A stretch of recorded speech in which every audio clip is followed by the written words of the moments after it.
Salam kerahiman. Hari ini kita ketemu lagi membahas bersama-sama dalam seri peran Bunda Maria dalam kehidupan Suster Faustina yang ke-21. Kita bicara tentang kehidupan rohani, yaitu tentang kerendah hatian. Kita mulai ya.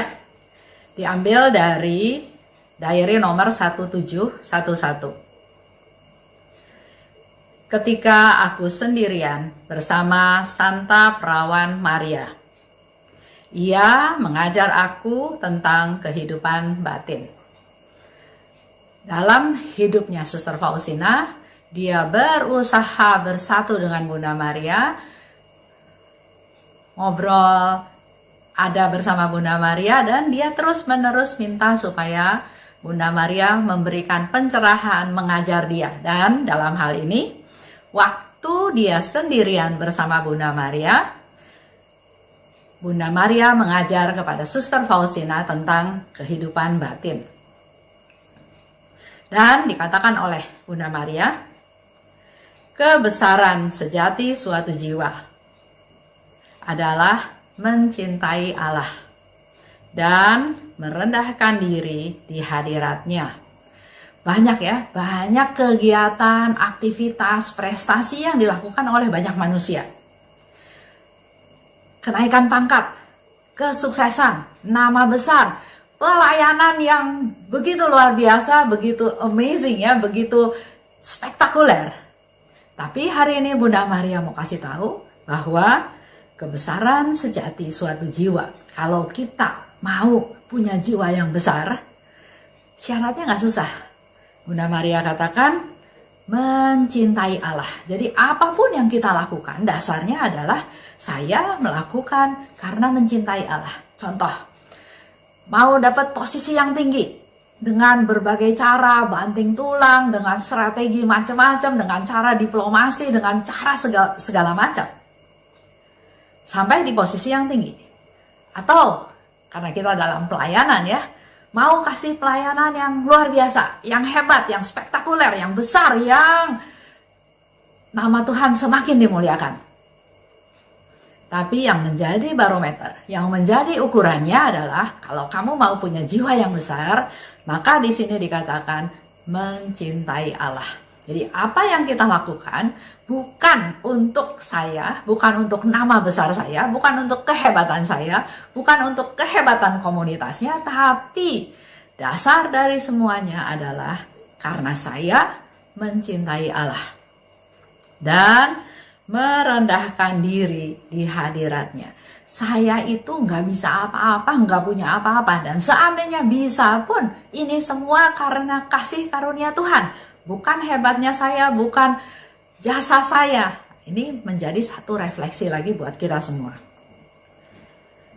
Lebih lanjut dikatakan oleh Bunda Maria, selain mencintai Allah dan rendah hati, yang perlu diingat satu lagi adalah melupakan dirinya sendiri.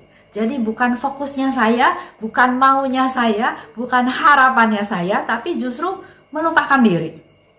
Tidak mengandalkan suatu pun.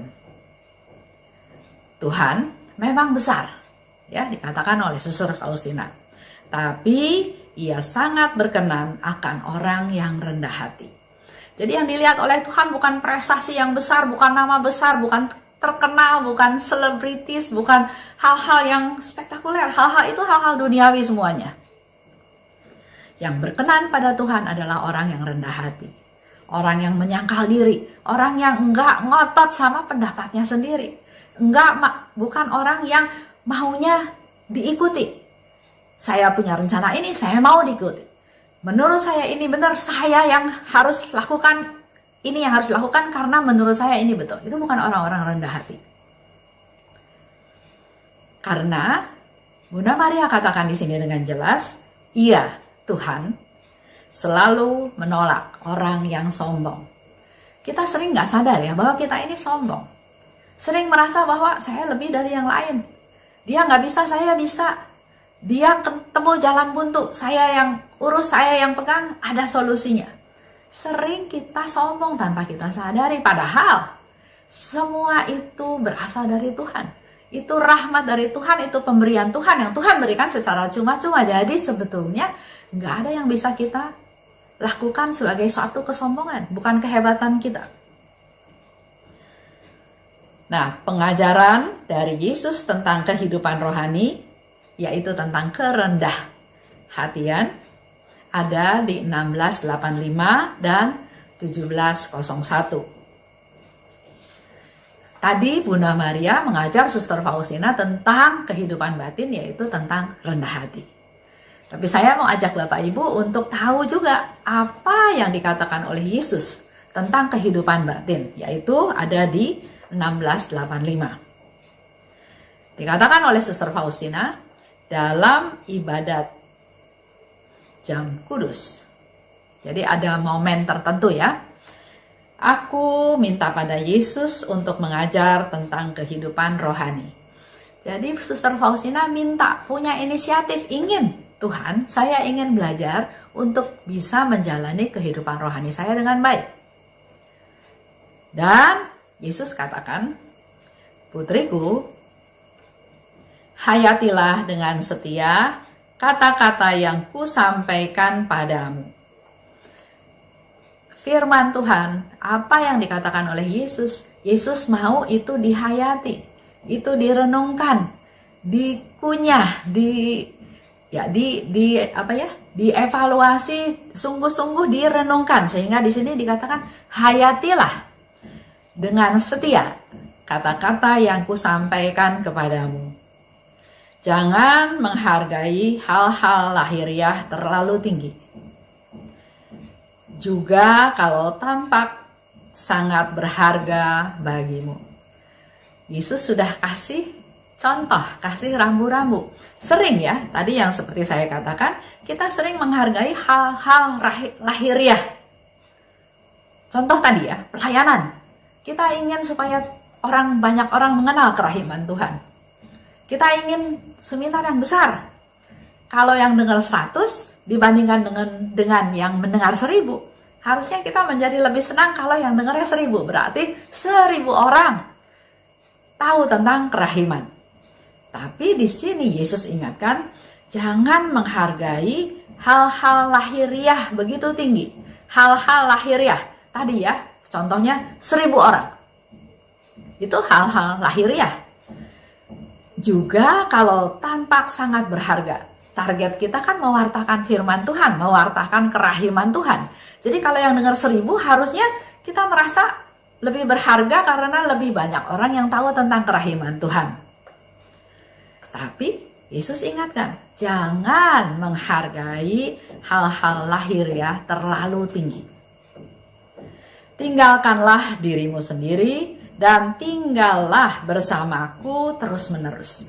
Yang diminta oleh Yesus itu bukan diri kita sendiri, bukan fokusnya diri kita sendiri, sehingga dikatakan tinggalkanlah dirimu sendiri. Tapi fokusnya adalah selalu bersatu dengan Tuhan, menyatukan diri dengan Tuhan, selalu ingat Tuhan, selalu ingat Tuhan ada, Tuhan hadir, dan setiap perbuatan kita, kata-kata kita, itu semua diketahui dan kita sadar bahwa Tuhan ada. Bersamaku terus-menerus ya, kata Yesus. Percayakan segala sesuatu kepadaku. Ada juga contoh, Tuhan saya mau melaksanakan firman-Mu. Firman-Mu Tuhan, ampuni sesamaku, ampuni orang yang bersalah kepadaku. Aku mau Tuhan, tapi aku nggak bisa. Nah, ini kan menjadi satu tanda tanya besar. Tuhan bilang, percayakanlah kepadaku. Jadi serahkan semua kepahitan, kekecewaan, kesedihan, semuanya serahkan pada Tuhan. Karena dikatakan oleh Yesus, serahkan semuanya padaku. Kalau sudah diserahkan, saya udah nggak punya apa-apa lagi. Nggak punya kesedihan, nggak punya kemarahan, nggak punya kekecewaan. Seperti contoh ya, saya bawa karung. Kalau kita zaman Sinterklas, di dalam karung itu isinya kan hadiah-hadiah. Tapi saya coba bayangkan, saya bawa karung, di mana di dalam karung itu isinya adalah kemarahan, kebencian, putus asa, kesedihan, kegagalan, ya banyak hal yang membuat hidup saya berat. Saya bawa tuh karung itu kemana-mana. Nah, di sini Yesus katakan, serahkanlah, percayakanlah segala sesuatu kepadaku. Jadi saya bayangkan bahwa karung yang saya bawa-bawa itu, saya serahkan semuanya pada Tuhan. Saya udah nggak tanggung karung berat lagi. Jadi hidup saya sudah ringan. Nah, yang jadi permasalahan seringnya adalah, Tuhan, yang ini saya serahkan. Tapi yang saya marah sama orang itu nipu saya, merugikan saya nggak bisa, Tuhan. Itulah yang menyebabkan kita nggak bisa mengampuni orang itu. Karena karungnya nggak mau saya serahkan sama Tuhan. Lanjut ya, Yesus katakan, dan jangan melakukan suatu pun dengan mengandalkan diri sendiri. Kalau saya sudah percayakan semua urusan saya sama Tuhan, saya nggak perlu lagi melakukan hal-hal tertentu dengan mengandalkan diri sendiri. Tapi kalau tadi contoh ya, ada isi karung yang nggak saya serahkan, karena dia menyakiti saya, karena dia menyusahkan saya mau pegang sendiri dan mengandalkan diri sendiri. Nggak bisa. Di sini Yesus katakan, jangan mengandalkan diri sendiri. Maka engkau akan selalu memiliki kebebasan roh yang leluasa. Kalau kita percayakan semuanya pada Tuhan, maka Yesus katakan kita akan punya kebebasan roh yang luar biasa. Sudah tidak ada lagi roh kemarahan, roh ketakutan, roh yang mengganggu kita, membebani kita. Tidak ada situasi atau kejadian yang akan mampu mengacaukan engkau. Kalau sudah diserahkan semuanya pada Tuhan, tidak ada satu situasi pun yang akan mengacaukan kita. Itu Tuhan Yesus yang katakan.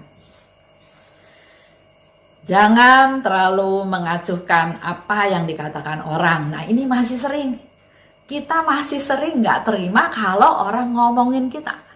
Ngomong sesuatu, biasanya kita masih nggak terima. Apa hak dia ngomongin saya? Bukan dia yang kasih makan saya, bukan dia yang urus saya. Kok berani-beraninya dia ngomongin saya? Atau ada yang berkomentar, wah, orang ini seperti ini, dan nggak terima. Dia melakukan kebaikan itu karena punya maksud, pengen terkenal. Langsung naik darah, marah. Karena nggak seperti itu. Atau tanpa kita sadari karena ternyata apa yang kita mau ketahuan sama orang. Jadi kita marah. Nah, di sini dikatakan jangan terlalu mengacuhkan apa yang dikatakan orang. Jadi jangan terlalu peduli dengan apa yang dikatakan orang. Karena dia mengatakan sesuatu pasti dia punya motivasi. Biarlah setiap orang menghakimi engkau menurut kesukaan mereka. Yesus kasih yang luar biasa. Orang mau hakimi saya, biarin aja. Nggak usah peduliin. Biarkan setiap orang menghakimi engkau menurut kesukaan mereka. Terserah. Jangan pusing. Jangan membela diri. Penghakiman mereka tidak akan merugikan engkau. Ini satu jaminan lagi dari Tuhan. Walaupun kita dihakimi, dia tidak mungkin bisa merugikan saya. Jadi nggak perlu bela diri. Dikatakan, misalnya ya, Esther itu jelek. Ya udah, saya juga nggak rugi karena dengan kata-kata dia bahwa saya jelek, muka saya juga nggak berubah, tetap seperti itu. Bahkan saya suka bilang kalau ada orang bilang seperti itu, ya dalam hati ya ampuni dia Tuhan, matanya mungkin lagi rusak, selesai. Atau Tuhan, kenapa dia bilang saya jelek ya? Saya kan ciptaan Tuhan. Tuhan kan maha kasih, maha kuasa, maha sempurna. Pasti Tuhan juga menciptakan saya sempurna. Semuanya nggak usah dimasukin ke hati. Disyukuri aja. Singkirkanlah segala sesuatu. Begitu mereka muncul dan menuntut sesuatu, juga kalau mereka tampaknya sangat penting. Jadi singkirkanlah masa bodoh ya. Kalau mereka menuntut sesuatu atau kayaknya ngomong sesuatu yang penting, singkirkan. Jangan menguasai pikiran kita. Jangan mempengaruhi keseluruhan kehidupan kita. Jangan meminta suatu pun tanpa minta pertimbanganku. Sungguh-sungguh mengandalkan Tuhan. Jadi apapun yang mau kita lakukan, tanya Tuhan dulu. Dikatakan di sini jangan minta sesuatu pun tanpa minta pertimbanganku. Jadi apapun yang kita mau lakukan, kita datang pada Yesus. Biarkan mereka mengambil apapun, bahkan yang menjadi hakmu. Kehormatan, nama baik, biarlah rohmu membumbung di atas semuanya itu. Tuhan Yesus tahu dalam kehidupan kita sehari-hari, dalam kehidupan di dunia, hal itu bisa saja terjadi. Jadi, kalau mereka mau ambil apapun yang bahkan itu menjadi hak saya, kita kan sering ngotot. Itu hak saya dulu. Nah, di sini dikatakan, biarin aja. Mau ambil kehormatan, mau ngambil nama baik, kita yang lakukan sesuatu yang baik, tapi dia yang dapat nama. Biarin aja, jangan bela diri. Biar rohmu membumbung di atas semuanya itu. Itu yang lebih penting.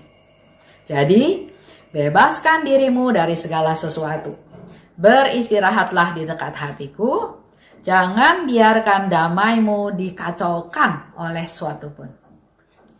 Muridku, camkanlah kata-kata yang telah kusampaikan kepadamu. Yesus mau kita mencamkan, mengingat-ingat, melaksanakan, memegang apa yang Yesus katakan. 17:01 ini juga bicara tentang kehidupan batin. Suster Faustina katakan, aku minta kepada Tuhan agar Ia berkenan mengajar aku tentang kehidupan batin. Sebab dari diriku sendiri, aku tidak dapat memahami dan menyelami suatu pun dengan sempurna. Itulah bukti kerendahan hati.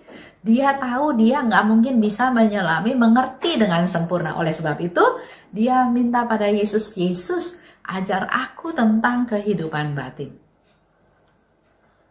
Yesus katakan, aku adalah gurumu, sekarang dan kelak. Berusahalah membuat hatimu menjadi seperti hatiku. Itu yang diminta oleh Yesus. Ubahlah agar hati kita menjadi seperti hatinya Yesus. Hati yang lemah lembut dan rendah hati. Jangan pernah menuntut hakmu. Kita sering ya, bolak-balik sering, itu hak saya. Saya punya hak untuk ngomong. Jadi, terus bla bla bla bla ya. Nah, di sini Tuhan mau ajar kita untuk rendah hati. Oleh sebab itu, jangan pernah menuntut hakmu. Tanggunglah dengan sabar segala sesuatu yang menimpa engkau. Janganlah membela diri kalau engkau dipermalukan, meski engkau tidak bersalah. Kembali lagi ya, kita sering membela diri kalau nama kita dijelek-jelekin, kalau nama kita dirugikan. Tapi hari ini Yesus katakan dalam kehidupan batin, Yesus katakan jangan bela diri kalau dipermalukan, walau engkau tidak bersalah. Biarlah orang-orang lain merasa menang. Janganlah berhenti berbuat baik. Ini juga sering.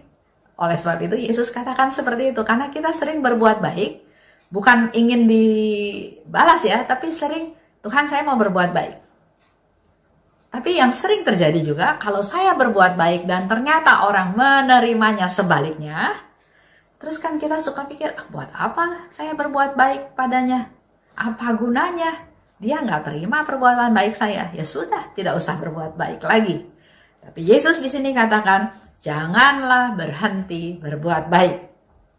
Kalau engkau melihat bahwa kebaikanmu disalahgunakan. Jadi walaupun kita tahu dia menyalahgunakan kebaikan kita, tetaplah berbuat baik. Aku sendiri akan berbicara bagimu kalau memang diperlukan. Lihat ya, penyertaan Yesus. Yesus bilang kalau perlu saya yang akan ngomong. Jadi nggak usah kita yang membela diri. Bersyukurlah atas rahmatku yang paling kecil sekalipun. Sebab sikap syukurmu mendesak aku untuk memberikan rahmat baru kepadamu. Ini rahasia yang besar sekali. Yesus bilang bersyukurlah, bersyukurlah. Walaupun hanya mendapat rahmat yang kecil. Tuhan terima kasih, udara cerah.